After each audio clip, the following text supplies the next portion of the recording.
Alhamdulillah, kita bertemu lagi sambungan ulasan saya ke atas sebuah fatwa daripada Jabatan Mufti Kerajaan Negeri Sembilan tentang aliran Wahabi, di mana diputuskan bahawa aliran ini bercanggah dengan Ahli Sunnah wal Jamaah.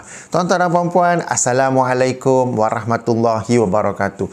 Dalam video ini saya akan mengulas ciri ke-9 daripada aliran Wahabi yang dikatakan bercanggah itu.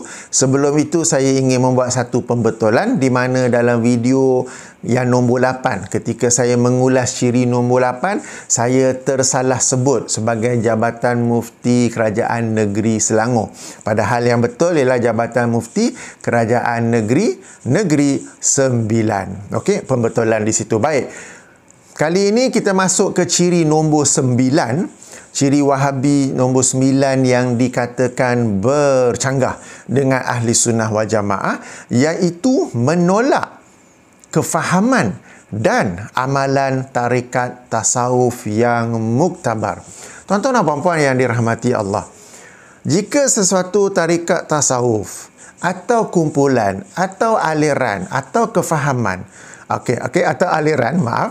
memiliki kefahaman dan amalan yang bercanggah dengan dalil-dalil Al-Quran, bercanggah dengan dalil-dalil sunnah, bercanggah dengan ciri-ciri ahli sunnah wal jamaah, kita memang patut menolaknya, baik anda dituduh sebagai Wahabi atau tidak pernah dituduh langsung sebagai Wahabi. Ia adalah kewajipan kita untuk menolaknya, sebab mereka telah pun bercanggah dengan Al-Quran dan Sunnah, telah pun bercanggah dengan syariat Islam. Bahkan Jabatan Mufti Kerajaan Negeri mana-mana negeri di Malaysia ini juga patut aktif menolaknya. Jadi seandainya benar ada sesuatu tarikat tasawuf yang muktabar, yang memiliki kefahaman dan atau amalan yang bercanggah, maka kita patut menolaknya, baik anda dituduh sebagai Wahabi atau tidak. Jadi ini adalah sesuatu yang sebenarnya tak ada kaitan dengan Wahabi. Ia adalah kewajipan seorang Muslim untuk menolak apa-apa yang bercanggah daripada Al-Quran dan As-Sunnah. Sebaliknya, jika mana-mana tarikat tasawuf ataupun aliran ataupun kumpulan, mereka memiliki kefahaman dan amalan yang selari dengan Al-Quran dan As-Sunnah, kita patut menerimanya. Tak ada kaitan dengan Wahabi atau tak ada Wahabi. Okey, jadi ini sedikit memuskilkan saya. Tapi alang-alang dah disebut tentang tarikat tasawuf ini, apakah di kalangan tarikat tasawuf ini ada kefahaman atau ada amalan yang bertentangan sehingga patut ditolak? Kalau tak ada, tak apa. Tapi mungkinkah ada? Okey, baik. Mari kita menganalisa beberapa ciri tarikat tasawuf yang boleh dikatakan agak lazim. Mana-mana ciri, mana-mana tarikat tasawuf, kemungkinan besar ada. Cuma mereka akan merahsiakannya.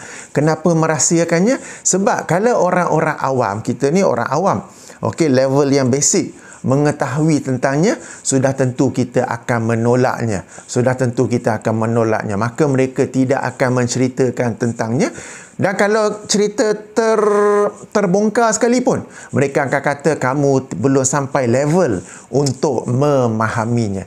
Apakah ciri-ciri tersebut? Okey, yang pertama, kebanyakan tarikat-tarikat tasawuf mereka mengamalkan, mereka ada apa yang disebut sebagai maqamat ataupun makam-makam, tingkatan-tingkatan, di mana seseorang yang berada dalam tarikat itu, dalam rangka dia menjalani latihan-latihan rohani, dia akan capai satu tingkat, makin lama makin tinggi. Secara basicnya, secara asasnya macam okey, tetapi bila dah makin tinggi itu, setakat mana syariat Islam ini masih valid ke atas mereka, masih patut dikuatkuasakan ke atas mereka, makin longgar. Kenapa? Sebab mereka mendakwa syariat Islam ini, Al-Quran yang Allah turunkan itu, sunnah yang Nabi SAW bawakan itu hanyalah untuk orang awam, orang yang pada basic level, bukan yang telah mencapai tingkatan-tingkatan tertentu. Bila telah capai tingkatan-tingkatan tertentu, maka apa yang ada dalam Quran dan Sunnah itu sudah berbeza. Mereka memiliki takwilan yang berbeza yang disebut sebagai takwilan batiniah. Okey, mereka melihat ayat itu dengan kefahaman yang berbeza, hadis dengan kefahaman yang berbeza, yang apabila terbongkar, apabila ditanya, mereka akan jawab, kamu belum sampai level lagi, kamu tidak faham. Okey. Dan ini pun sambil saya tengah cakap ni, akan ada orang yang menonton serta-merta dia akan tolak. Kenapa? Sebab perkara ini tidak akan dibongkarkan oleh mana-mana tarikat tasawuf, sebab mereka tahu kalau mereka bongkarkan ia akan menjadi fitnah kepada mereka. Okey, jadi mana-mana tarikat tasawuf, bila kita nak berkenalan, mereka cerita yang level basic ni saja. Kita solat 5 kali sehari, yang lelaki ke masjid, ke surau, solat berjemaah, solat awal waktu, kita solat qabliyah ba'diyah, kita berzikir dengan zikir-zikir yang warid daripada sunnah Nabi. Yang basic-basic saja. Yang itu tu jangan cerita pada orang awam. Tapi kita boleh tahu apabila kita mengkaji tentang tasawuf secara lebih mendalam, kita akan menemui maqamat-maqamat ini dan bagaimana nak sebut validity of the syariah. Bagaimana syariat Islam itu, yang asal itu mereka kata hanya untuk level basic, yang kemudian tu ada dah takwilan yang berbeza, ya. Itu yang pertama. Yang keduanya, maqamat ini dia akan sampai ke satu tahap yang lagi tinggi yang disebut sebagai ittihad atau hulul atau wahdatul wujud atau wusul atau insan kamil, ya. Yang ini dari sudut istilah, definisi, perinciannya mungkin berbeza-beza, tetapi ringkasnya ittihad ini adalah seseorang itu dia telah sampai ke satu level, ke satu maqam di mana dalam suasananya itu semua di sekelilingnya pun telah fana, telah binasa, yang ada hanyalah Allah. Okey, pertama. Yang kedua ni lebih dahsyat. Yang kedua ni hulul, ialah satu kefahaman bahawa Allah mengambil tempat dalam dirinya. Biar benar. Kita sebelum ni dah dengar Wahabi ni dituduh, kan? Kita biasa dengar Wahabi ni dituduh sebagai berkeyakinan Allah bertempat. Okey.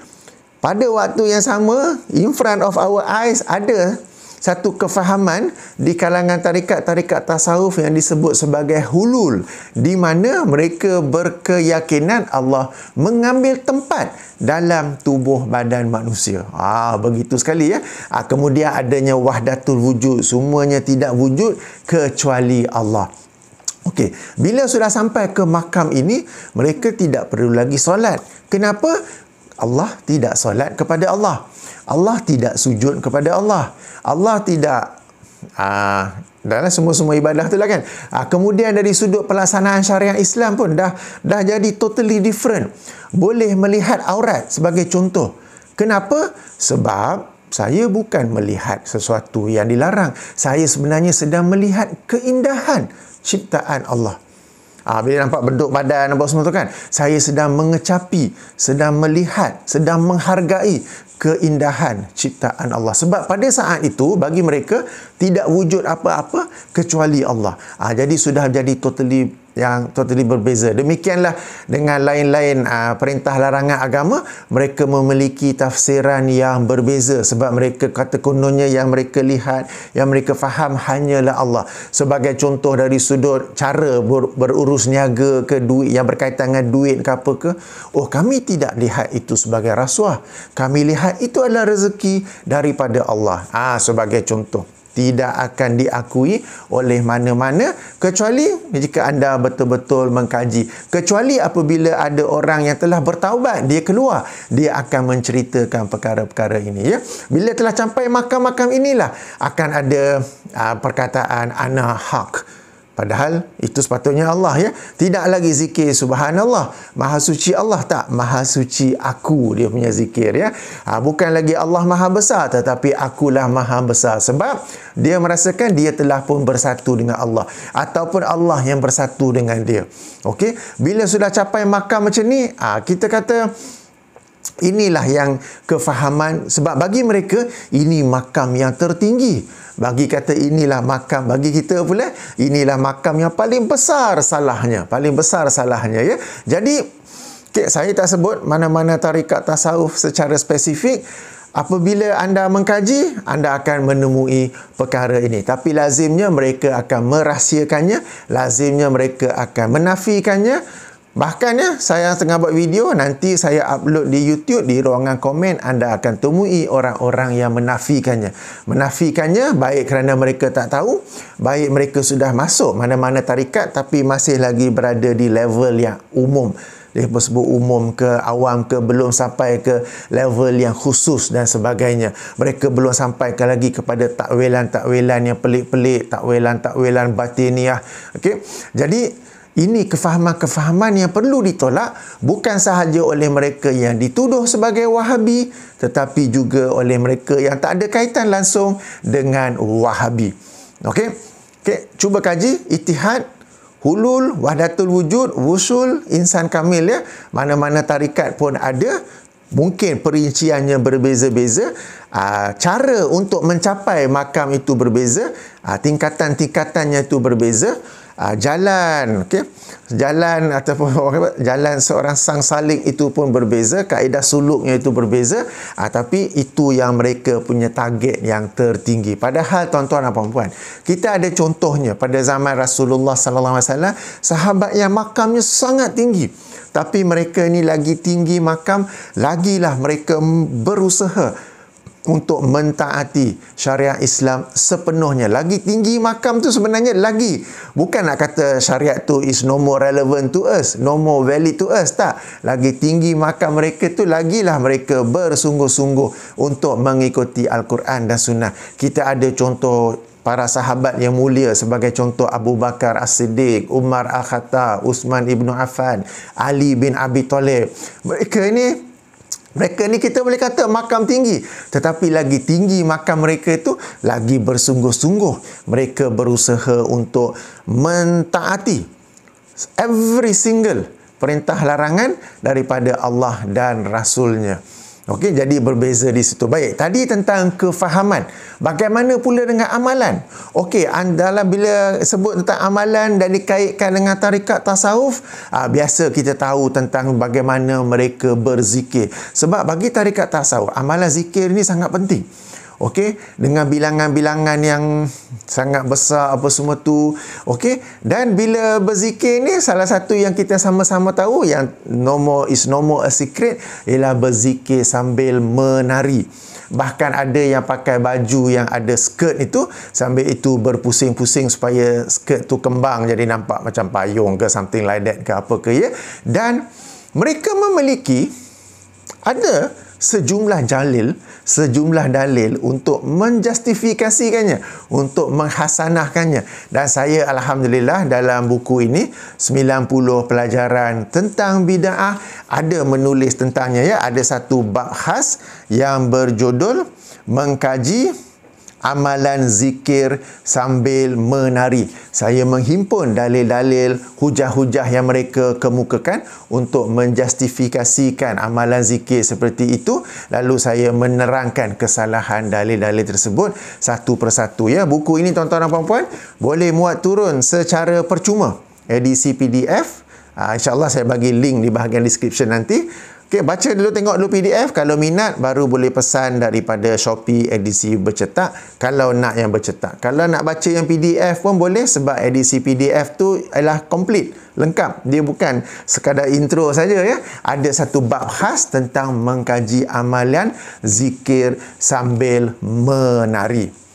Okey, kemudian baru-baru ini pun telah terbongkar satu lagi amalan zikir yang masyhur di kalangan tarikat-tarikat tasawuf, yakni berzikir secara hu saja atau secara saja.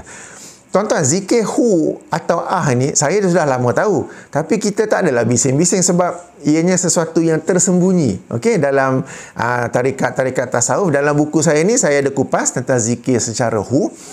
Tetapi apabila salah seorang pengamal tarikat itu sendiri yang exposekannya di media sosial, maka ia pun tersebar, maka orang pun banyak memperkatakan tentangnya. Dan orang yang exposekan itu, dia pula yang berkata siapa yang make fun of it apa semua, padahal dia yang mendedahkannya. Kan, sebab tak payah nak cerita di media sosial, sudah tentu ia akan menjadi fitnah. Jadi Zikir hu dan ah ni juga makam yang tinggi yang amalkan. Kalian ni yang biasa-biasa ni zikir la ilaha illallah, subhanallah, alhamdulillah, yang lebih tinggi lagi. Sebab hu dan ah ni dikatakan mereka beranggapan, mereka berkefahaman bahawa ia adalah nama Allah yang paling agung.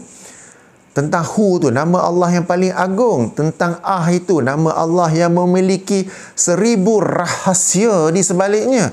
Kalian orang-orang awam ni mana faham? Tak faham, kan? Jadi alhamdulillah saya sendiri ada 2 video di mana saya telah mengulas tentang zikir hu. Okey, video pertama saya ulas tentang zikir hu. Video kedua saya ulas tentang zikir ah. Okay? Ni. Saya bagi link ni di bahagian description, sila tonton ya. Jadi bila adanya kefahaman seperti ini, adanya amalan seperti ini, kita baik yang dituduh sebagai Wahabi atau yang tak pernah dituduh sebagai Wahabi, bahkan jabatan-jabatan mufti negeri-negeri di Malaysia patut menolaknya, patut menyedarkan umat Islam tentang kesalahan ini ya, tentang kesalahan ini. Maka kembali kepada ciri ke-9 ini, ia sepatutnya bukanlah menjadi ciri yang khusus kepada mereka yang dituduh sebagai Wahabi saja. Sebab menolak kefahaman dan amalan, kita nilai dulu kefahaman dan amalan tersebut selari ataupun tidak dengan syariat Islam. Jika ia tidak selari, maka semua patut menolaknya. Baik yang dituduh sebagai Wahabi, tak ada kaitan dengan Wahabi, bahkan jabatan mufti negeri-negeri juga patut aktif menerangkan kepada umat tentang kesalahannya supaya kita dapat menjauhinya, supaya kita dapat menolaknya ya. Tentang yang saya sebut sebagai contoh tadi tu kan, zikir menari ke, zikir hu ke, zikir ah ke. Sebab saya tahu di laman web salah sebuah jabatan mufti kerajaan negeri, di laman webnya tu ada pula hujah-hujah untuk menjustifikasikan zikir sambil menari tersebut. Okey? Dan di jabatan mufti sebuah negeri juga yang menerbitkan buku tentang zikir hu dan zikir ah, dia macam jadi terbaliklah pula. Sepatutnya jabatan mufti kerajaan negeri itulah yang menjelaskan tentang kesalahan amalan tersebut. Okey? Jadi itulah ulasan saya tentang ciri ke-9. Okey?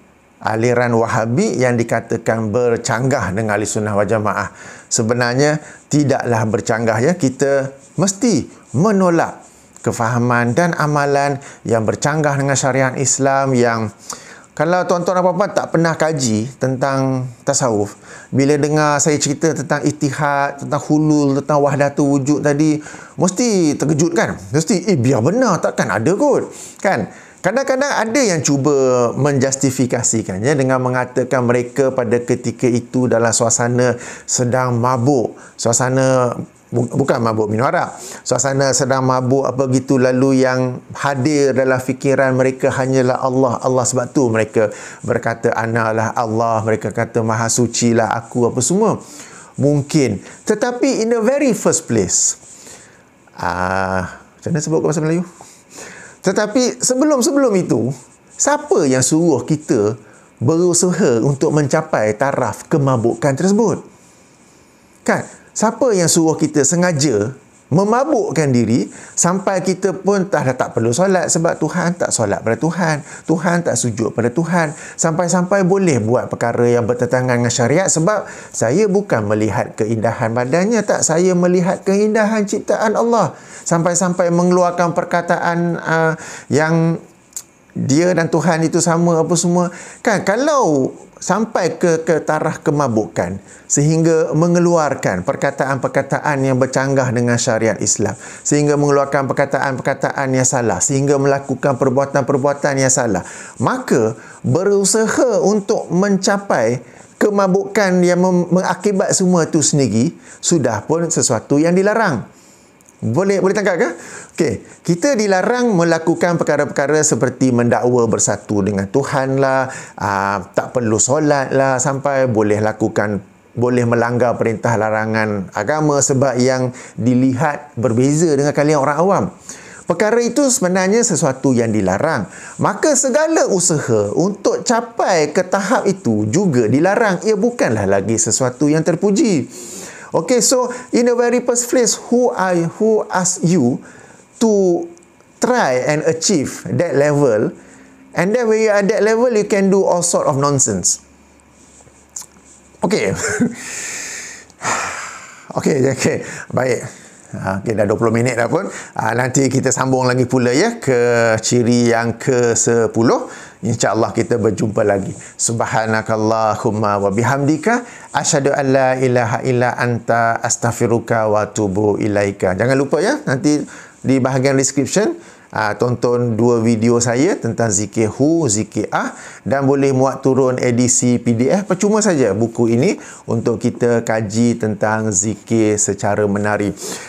Tentang bila dah capai makam tertinggi, ada syariat-syariat yang dah lain daripada lain pun ada juga saya sentuh dalam buku ini ya. Assalamualaikum warahmatullahi wabarakatuh.